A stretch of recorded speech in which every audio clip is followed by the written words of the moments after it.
Hello guys, வணக்கம் and welcome back to my channel Minds with Vijesh.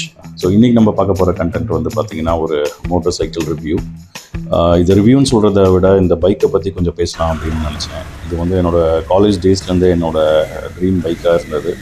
But unfortunately அந்த டைமில் என்னால் afford பண்ண முடியல. அதுக்கப்புறம் வந்துட்டு வாங்கலாம் அப்படின்னு நினைக்கும் போது வந்து இந்த மோட்டார் சைக்கிள் வந்து ப்ரொடக்ஷன் ஸ்டாப் பண்ணிட்டாங்க.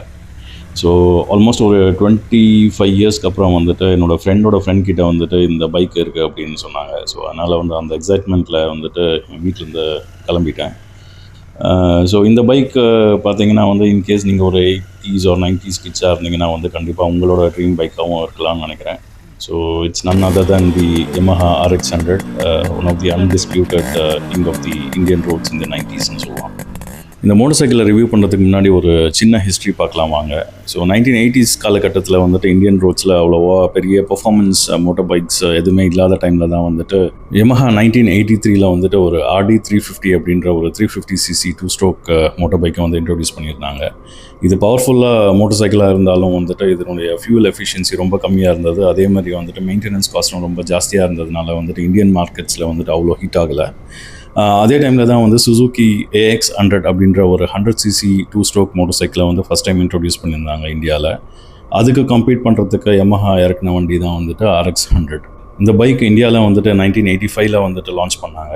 ஸோ இனிஷியலாக வந்துட்டு it was a complete knock down from Japan. அதாவது ஜப்பான்லேருந்து பார்ட்ஸை இம்போர்ட் பண்ணிவிட்டு இங்கே வந்துட்டு அசெம்பிள் பண்ணியிருந்தாங்க. லேட்டஸ்ட் ஸ்டேஜில் வந்துட்டு இந்தியாவிலே வந்துட்டு மேனுஃபேக்சர் பண்ணவும் ஆரம்பித்தாங்க. RX100 பார்த்தீங்கன்னா இந்தியாவில் டில் 1996 வரைக்கும் ப்ரொடக்ஷனில் இருந்தது. அதுக்கப்புறம் டியூ டு எமிஷன் நார்ம்ஸ்னால வந்துட்டு இந்த பர்டிகுலர் மாடல் ஸ்டாப் பண்ணிட்டாங்க. அதுக்கப்புறம் Yamaha இன்ட்ரடியூஸ் பண்ணது தான் வந்து RXG, which is 135cc version of RX series. இனிஷியலாக வந்து நிறையா இஷ்யூஸ் இருந்த காரணத்தினால வந்துட்டு இது பெருசாக ஹிட் ஆகலை. அதுக்கப்புறம் வந்து இஷ்யூஸ் எல்லாம் ரெக்டிஃபை பண்ணிவிட்டு அதுக்கப்புறம் RX135 அப்படின்ற ஒரு பிராண்டில் விட்டுருந்தாங்க. RX135 RX100 விட லைட்டாக பவர்ஃபுல் அண்ட் ரீஃபைன்ட் இன்ஜினாக இருந்தது. பட் இருந்தாலும் வந்துட்டு RX100 அந்த இனிஷியல் ஆக்சிலரேஷன் வந்துட்டு இந்த RX135 வந்துட்டு அவ்வளோவா இல்லை. பட் இருந்தாலும் வந்துட்டு டீசென்ட் நம்பர் ஆஃப் சேல்ஸ் பண்ணிக்கிட்டு இருந்தது. அகெயின் டியூ டு எமிஷன் நார்ம்ஸ்னால வந்துட்டு சில அப்கிரேட் பண்ணியிருந்தாங்க. ஸோ லேட்டஸ்ட் ஸ்டேஜில் வந்துட்டு RX135 5 ஸ்பீட் விட்டுருந்தாங்க வித் கேட்டலிட்டிக் கன்வெர்ட்டர். ஸோ அந்த கேட்டலிட்டிக் கன்வெர்ட்டர் விட்டதுலேருந்து வந்து அந்த எக்ஸாஸ்ட் நோட் சுத்தமாக போயிடுச்சு. ஸோ வந்துட்டு RX100 RX135 யூனிக் செல்லிங் பாயிண்ட்டே பார்த்திங்கன்னா வந்துட்டு அந்த யூனிக் எக்ஸாஸ்ட் நோட் தான். ஸோ அது இல்லாமல் இருக்கும்போது வந்து இந்த சேல்ஸ் ரொம்பவே வந்து ட்ராப் ஆகிடுச்சு. அது மட்டும் இல்லாமல் இந்தியன் மோட்டர் சைக்கிள் மேனுஃபேக்சரர்ஸ் எல்லாமே வந்துட்டு 4-stroke இன்ஜினில் வந்து கான்சன்ட்ரேட் பண்ணாங்க. ஏன்னா வந்து 4-stroke வந்துட்டு 2-stroke இன்ஜினை விட மோர் ரீஃபைன்ட் அண்ட் ஃபியூல் எஃபிஷியன்ட்டான இன்ஜின் தான். ஸோ அதனால் வந்து பார்த்திங்கன்னா 2-stroke இன்ஜினோட மோட்டர் சைக்கிள்ஸோட வால்யூம் வந்துட்டு ரொம்பவே கம்மியாக இருந்தது. அதனால் வந்துட்டு 2005 வந்துட்டு RX135 ப்ரொடக்ஷன் ஸ்டாப் பண்ணாங்க. அதே மாதிரி மற்ற RX சீரீஸும் வந்துட்டு கம்ப்ளீட்டாக ஸ்டாப் பண்ணிட்டாங்க. இப்போ வாங்க நம்மக்கிட்ட இருக்கிற பைக்கோட டீட்டெயில்ஸ் பற்றி பார்க்கலாம். ஸோ அதுக்கு முன்னாடி thanks to mister Srini, owner of this motor cycle.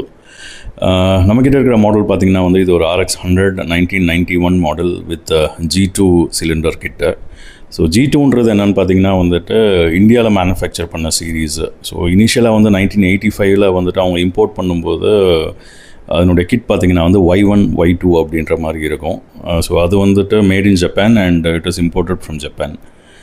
அதுக்கப்புறம் வந்துட்டு இங்கே வந்துட்டு லோக்கல் வெண்டார் கிட்ட கொடுத்துட்டு சிலிண்டரை மேனுஃபேக்சர் பண்ணிக்கிட்டு இருந்தாங்க. ஸோ அந்த கிட்டெல்லாம் பார்த்திங்கன்னா வந்துட்டு 4 சீரீஸில் வந்துருந்தது.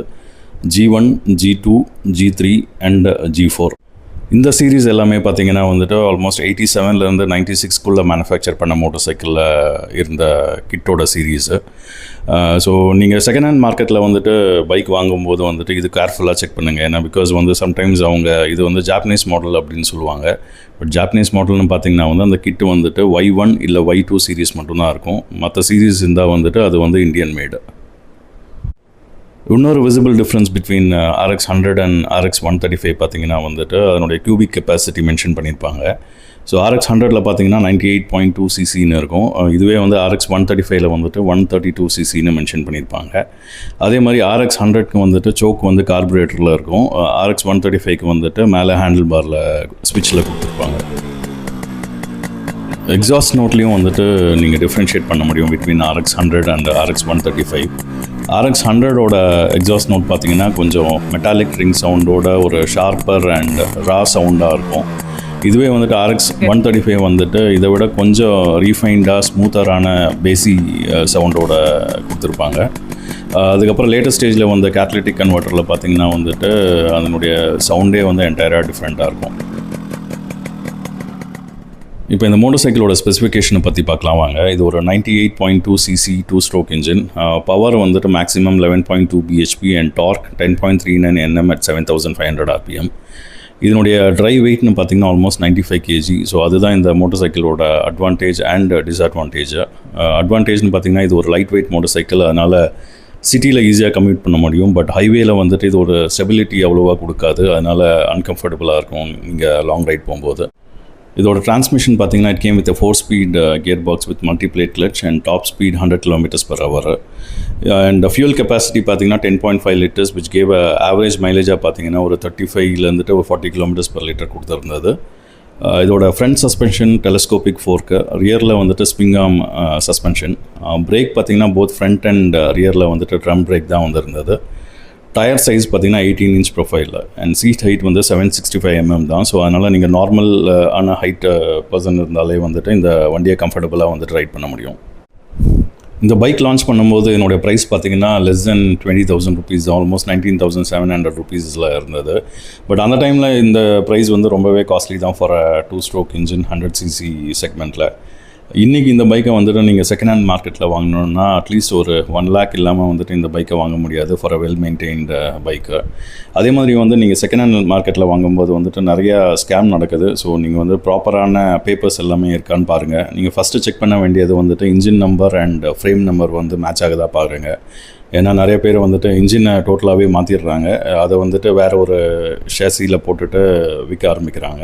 ஸோ அந்த மாதிரி பைக்கை வந்து நீங்கள் வாங்கவே வாங்காதீங்க. அதே மாதிரி அதுக்கான ப்ராப்பர் FC அண்ட் NOC எல்லாமே வந்துட்டு இருக்கான்னு செக் பண்ணிடுங்க.